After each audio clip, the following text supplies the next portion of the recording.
কি হলো? কি হলো? কি হলো?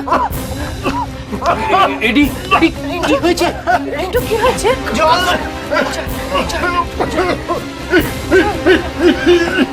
অখিল, অখিল চল। দিদি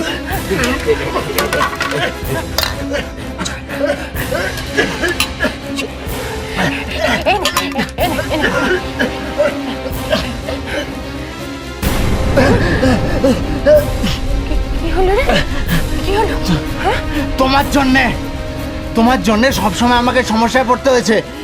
কেন কাজ করতে যাও তুমি? যে কাজটা পারো না সেটা কেন করতে যাও? ডিসগাস্টিং। কেন, কি হলো? পায়েস বানিয়েছো, তুমি এটা পায়েস বানিয়েছো, চিনির বদলে নুন দিয়েছো। আর জল চাইলাম, সেটাও দিতে পারলে না। আমি তো তোকে জল দিলাম। চোখ না কাজ করলে সেন্সটা তো কাজ করে। নিচে হাত দিয়ে দেখো। চলো না বাবু। রিন্টু, রিন্টু, ছেলেটা জল চাইলো, জলটা দিতে পারলাম না।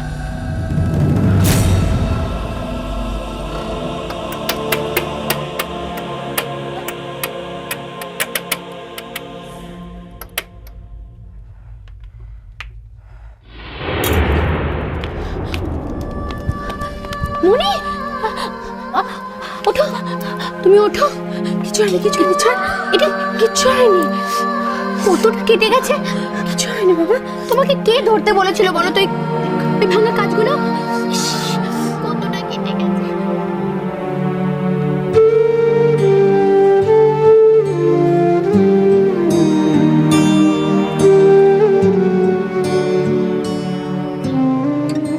আরে রিন্টু, ঝিলিকও তো জানতো আমি চোখে দেখতে পাই না। আমি কিছু ভুল করার আগে ও তো এসে আমার আমার আমার হাতটা ধরে নিত, আমাকে ভুল করতেই দিত না। তুইও তো দেখতে পাচ্ছিলি আমার হাত থেকে জলটা পড়ে যাচ্ছে। তুই এসে আমার হাতটা ধরলি না কেন? কেন আমাকে আটকালি না? আমায় কেন ভুলটা করতে দিলি? তুই তো পারতিস আমার হাতটা এসে ধরতে, তাহলে তো জলটা পড়তো না।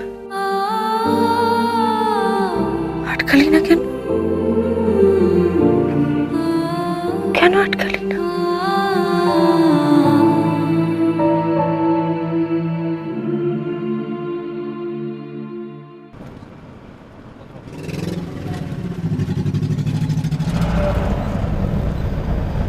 আহারে, দিদির দুঃখে চোখে জল এসে যায়। কত স্বাদ ছিল রিন্টু যখন ফিরবে দু চোখ ভরে রিন্টুকে দেখবে। হলো না, কপাল কপাল, সারা জীবনের মতো চোখটাই চলে গেল। মায়ের চোখ তো প্রথম থেকেই খারাপ ছিল। আমরা যখন ছোট ছিলাম তখনও ওই ঝিলিকের জন্যই তো দিদির চোখ দুটো খারাপ হয়ে গেল। মায়ের চোখে ট্রিটমেন্ট চলছিল না? আরে চলছিল তো, ডাক্তার লাহিড়ী প্রথম থেকেই তো ওই দিদির চোখে চিকিৎসা করছিল। কিন্তু ওই যে ঝিলিক বললো ডাক্তার লাহিড়ীকে চিকিৎসা করতে হবে না, অন্য ডাক্তার আনবে। আরে তোমায় কি বলবো, এমনকি ওষুধ পর্যন্ত বন্ধ করে দিল। ঝিলিক মায়ের ওষুধ বন্ধ করে দিল? তাহলে আর বলছে কি? এমনকি কি বলবো, ওই যে ডাক্তার আনবে বলেছিল সে ডাক্তার আজও এলো, কালও এলো। তবে এখন বুঝতে পারছি ঝিলিক কেন দিদির ওষুধ বন্ধ করে দিয়েছিল। কারণ ঝিলিক তো চাইতো দিদি একেবারে অন্ধ হয়ে যাক, আর হলো তাই। কিন্তু ঝিলিক এরকম চাইবে কেন? এ তো লাভ। লাভ? ওই যে যেখানে যাচ্ছি সেখানে গেলেই জানতে পারবে। চলো।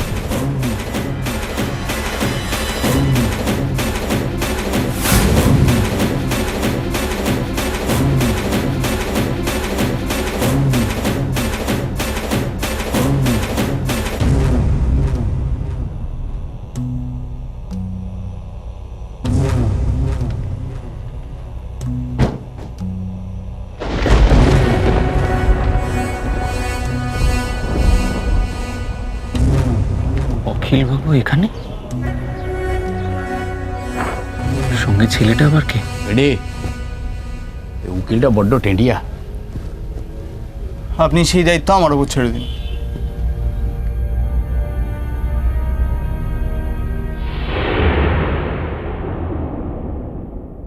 ও ও হ্যাঁ হ্যাঁ, এ তো বোধহয় সেই মিসেস রায়চৌধুরীর ছেলে মনে হচ্ছে। অখিল বাবু ছেলেটিকে নিয়ে ব্যারিস্টার রায়ের বাড়িতে কি করছে এখানে?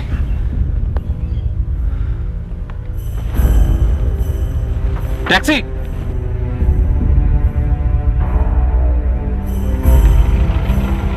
চলুন।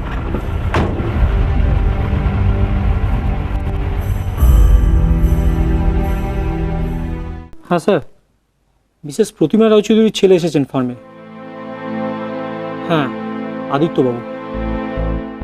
ওই ওনার প্রপার্টির কাগজ দেখতে চাইছেন। ওকে স্যার, এক মিনিট স্যার।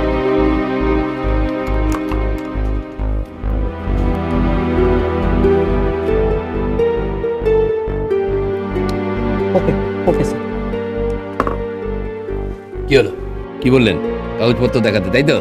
স্যার বললেন মিসেস রায়চৌধুরীর পারমিশন ছাড়া একটা কাগজও ফাইল থেকে না বার করতে। অদ্ভুত তো, প্রতিমা রায়চৌধুরী আমার মা, আর আমি এখন ওনাকেই ফোন করছি, আর ওনার যদি কোনো আপত্তি না থাকে আপনাকে কাগজ দেখানোর, আমাদেরও কোনো আপত্তি নেই। কি ব্যাপারটা কি বলুন তো? আপনি টাইম ওয়েস্ট করছেন, আমাদের অপমান করছেন, কি ব্যাপার? অখিল বাবু, ওনাকে ওনার কাজ করতে দিন। আপনি ফোন করুন।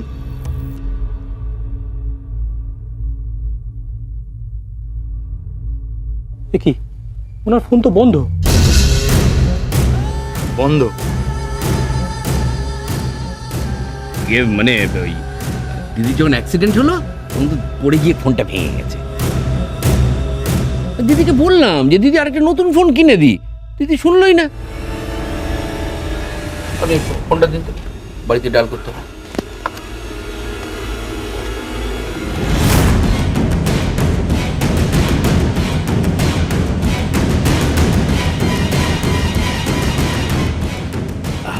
হ্যাঁ রানী, হ্যাঁ শোনো না, তুমি একটু ফোনটা দিদিকে দাও তো, উকিলবাবু একটু কথা বলতে চাইছো। হ্যাঁ দাও।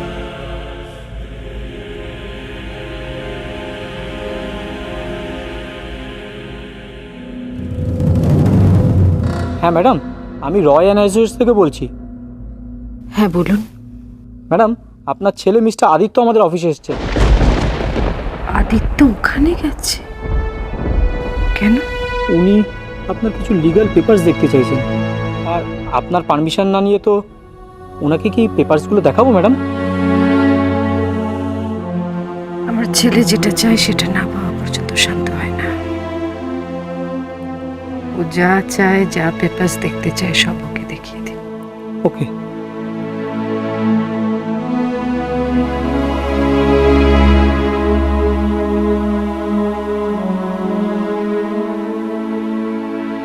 ঝিলিক মুখার্জি, মা তো কোনো ঝিলিক মুখার্জিকে সম্পত্তি দিতে চাইছে। হ্যাঁ মুখার্জি তো, তোমাকে বললাম না ঝিলিক হচ্ছে প্রতিমা মুখার্জির পোষ্য মেয়ে। মুখার্জি? তোমায়